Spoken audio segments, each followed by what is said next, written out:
तुमच्या computer skills upgrade करायच्या आहे? दिशा कम्प्युटर इन्स्टिट्यूट घेऊन आले आहेत महा डिस्काउंट ऑफर। आता कोणताही कोर्स करा फक्त 1800 रुपयांमध्ये। तुमच्या सगळ्यांच्या जी मनात आहे त्याची कसलीही चर्चा राजसाहेबांबरोबर झाली नाही। संदीपजी देखील माझ्यासोबत आहेत। आम्ही दोघेही एकत्र परत तुम्हाला जास्त प्रश्न विचारायला लागू नयेत म्हणून दोघेही एकत्र तुम्हाला उत्तर देतोय।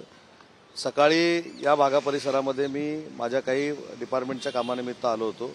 मी स्वतः साहेबांना फोन केला की साहेब जर आपण असाल तर मी चहा प्यायला येतो आणि मी चहा प्यायला म्हणून आलो। राजसाहेबांबरोबर गप्पा मारल्यानंतर काही विषय कळतात, काही मुंबईच्या विकासासंदर्भात चर्चा होते आणि ती काही विकासासंदर्भातली चर्चा झाली। आता त्याच्यामध्ये कशा पद्धतीनं पुढे जायचं, काय जायचं याच्या संदर्भातच चर्चा झाली। बाकी कुठची तुमच्या मनामध्ये जी राजकीय चर्चा झाली असेल म्हणून शंका आहे ती कसलीही चर्चा झाली नाही। अतिशय चांगल्या पद्धतीचा चहा प्यालो, खिचडी खाल्ली आणि निघालो। तुमची तिसरी भेट आहे। मुंबई संदर्भात अनेक महत्त्वाच्या गोष्टी राज ठाकरे यांना भेटल्यानंतर कळतात। मुंबई महानगरपालिकेसाठीची नांदी या निमित्तानं होऊ शकते का? कारण त्यांचे विचार जर आपण घेऊ शकतो तर निश्चितच युती संदर्भात मुंबई महानगरपालिकेबाबत जर चर्चा झाली असती तर मुंबई महानगरपालिकेबाबत चर्चा झाली असं जाहीरपणाने सांगायला काहीच हरकत नाही। मी स्वतः या परिसरातनं जात असताना एक नेते म्हणून मी राजसाहेबांशी बोललो। राजसाहेबांनी सांगितले चहा आहे आणि म्हणून सांगितले की नाश्त्याचा मेनू देखील काय होता, चहा घेतला आणि खिचडी खाल्ली आणि निघालो। इतर सोबत घेण्यासंदर्भात पक्ष किती महायुतीचं काही मानस आहे का किंवा महायुतीच्या नेत्यांचे मध्यंतरी असं झालं होतं की मनसे अध्यक्ष राज ठाकरेंनी महायुतीत यावं वगैरे? माझी चौथी भेट आहे, तिसरी पण नाही चौथी भेट आहे, पण त्याचं उत्तर पहिलं जे मी दिलेलं आहे तेच उत्तर या प्रश्नाचं उत्तर आहे। एकीकडे त्याचं पण उत्तर तेच आहे। एकत्रित अशी चर्चा आहे त्यामुळे या अनुषंगाने तुमची भेटीमध्ये यावर काही चर्चा होते का? नाही, त्याचं पण उत्तर तेच आहे ना। मग इतर विषयांमध्ये राजकारणात आधीच ऑलरेडी खिचडी झालेली आहे, खिचडी खायला आला। खिचडीतून काही नवनिर्माण होण्याची शक्यता वाटते का तुम्हाला? एक लक्षात ठेवा, राजकीय खिचडी हा प्रश्न फारच मोठा आहे, तो वेगळा आहे। परंतु आज खरी खिचडी खायला मी आलो होतो, त्याच्यामुळं बाकीच्या राजकीय खिचडीची चर्चा करायची काही आवश्यकताच नाही। म्हणून सुरुवातीलाच मी सांगितलं, संदीपजी देखील सांगतील की कुठचीही राजकीय चर्चा करण्यासाठी मी इथं आलोच नाही।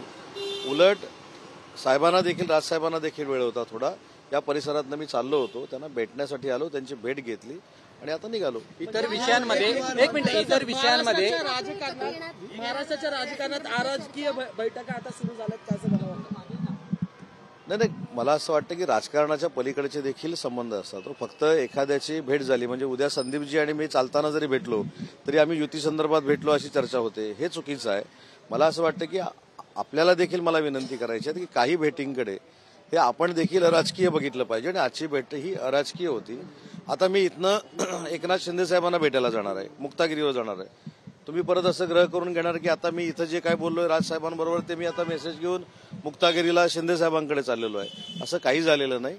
या परिसरामध्ये होतो, साहेबांची वेळ घेतली, आलो, चहा घेतला आणि निघालो। इतर विषयांमध्ये तुम्ही असं म्हटलं की इतर विषय झालेले आहेत, इतर विषयांमध्ये ज्या पद्धतीनं भारत पाकिस्तानचा हा युद्धाचा मुद्दा होता या बाबतीत काही बोललात किंवा राज ठाकरे त्यांचे काही विचार ठेवले या बाबतीत? नक्कीच सगळ्या राजकीय सोडून नक्कीच सगळ्या गोष्टींवर नक्की चर्चा झाली। सगळ्या चर्चा झालेल्या सांगायच्या नसतात।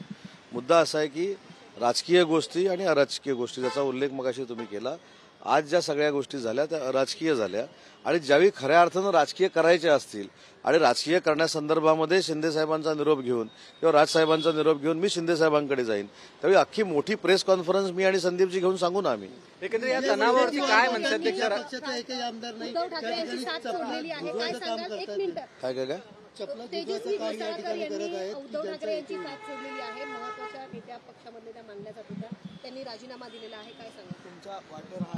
अनेक उभाटाचे नेते, महिला आघाडीच्या नेत्या, युवा सेनेचे नेते हे पक्ष सोडत आहेत, याचं आत्मचिंतन उभाटाने केलं पाहिजे, उभाटा शिवसेनेने केलं पाहिजे। जे आमच्या संपर्कामध्ये येत आहेत ते एकनाथ शिंदे साहेबांचं नेतृत्व स्वीकारत आहेत, जे अन्य महायुतीच्या संपर्कामध्ये जात आहेत ते त्यांचं नेतृत्व स्वीकारत आहेत। परंतु उभाटामधनं जास्तीत जास्त फ्लो येण्याचा जो चालू आहे तो माननीय शिंदे साहेबांकडे सुरू आहे आणि म्हणून मला असं वाटतं की या संदर्भामध्ये शिंदे साहेबांच्या कामामुळं, कर्तृत्वामुळं ही सगळी मंडळी आपल्याकडे येत आहेत। माझी आता संदीपजींना विनंती आहे की जे मी सांगितलेलं आहे ते खरं होतं की खोटं होतं त्यांनी सांगावं।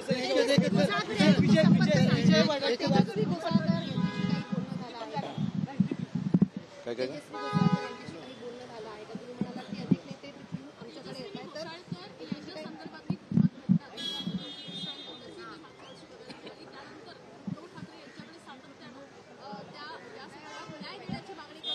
मी याच्याबद्दल एकच सांगतो, मला त्या कोणाच्या संपर्कामध्ये आहेत, कुठच्या पक्षामध्ये जाणार आहेत हे सांगण्यापेक्षा, परवा आपल्याला माहीत असेल की अमरावतीमध्ये एकनाथ शिंदे साहेबांच्या नेतृत्वाखाली आमचे शिवसेनेचे आमदार संजय बंड होते, त्यांच्या पत्नींनी प्रवेश केला.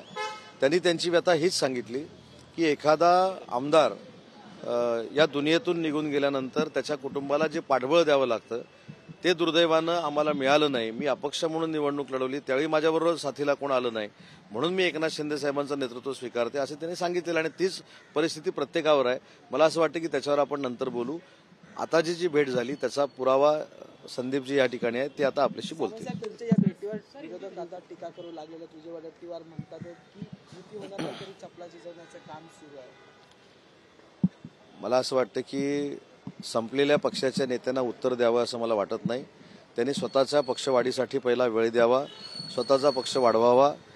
प्रदेशाध्यक्षपदाच्या मला असं वाटतं की ते देखील रेसमध्ये होते, त्यांना ते पद मिळू शकलं नाहीत म्हणून ते डिप्रेशनमध्ये आहेत आणि म्हणून अशा पद्धतीने ते बोलतात. विजय वडेट्टीवार अतिशय माझ्या जवळचे मित्र आहेत, त्यांनी देखील आता योग्य मार्ग स्वीकारावा ही देखील त्यांना मला विनंती करायची आहे.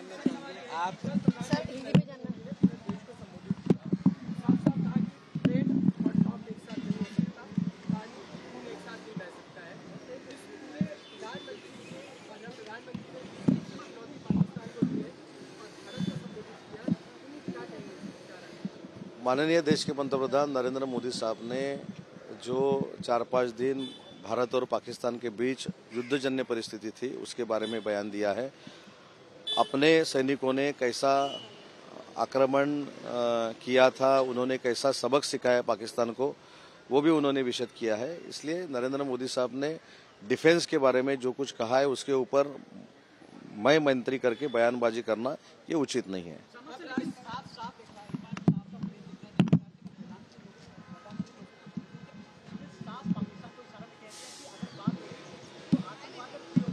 तो अच्छी बात है ना. अभी आगे जाके अगर दहशतवाद होगा तो उसको युद्ध ही समझा जाएगा. ये जो इशारा दिया है वो काफी है.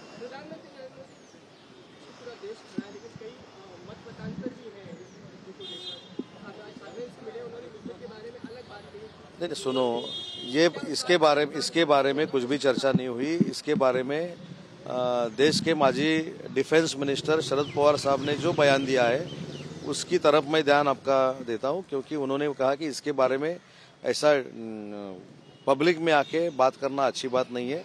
ये कॉन्फिडेंशियल बात रहती है और अगर कुछ बोलना चाहिए तो मैं पंतप्रधान नरेंद्र मोदी साहब के साथ बात करूंगा. ये जो है वही लेके हम सबको चलना चाहिए. डिफेंस के बारे में ऐसा खुला बात करना अच्छी बात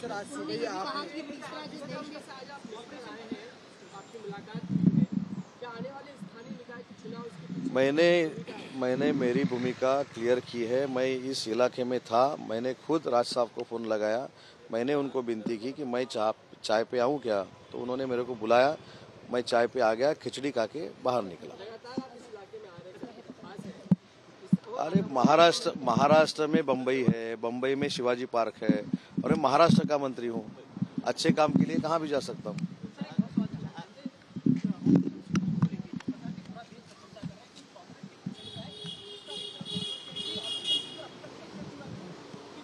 ये देश में जो राष्ट्रभक्त है, जो देशभक्त है, वो जो सैनिकों ने कामगिरी की है उसके ऊपर अभिमान जता रहे हैं.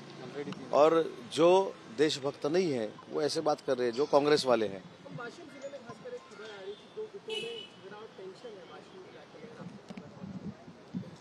नहीं, मुझको पता नहीं है, उसके बारे में मैं इन्फॉर्मेशन लूंगा, बाद में कहूँगा.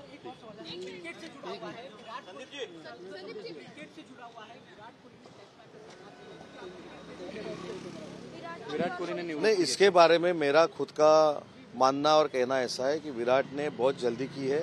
विराट अगर और 2-4 साल टेस्ट क्रिकेट खेलता तो हम सब लोगों को, भारतीय लोगों को अच्छा लगता. और रोहित शर्मा भी. मला तुमच्या कम्प्युटर स्किल्स अपग्रेड करायच्या आहे? दिशा कम्प्युटर इन्स्टिट्यूट घेऊन आले आहेत महा डिस्काउंट ऑफर. आता कोणताही कोर्स करा फक्त 1800 रुपयांमध्ये.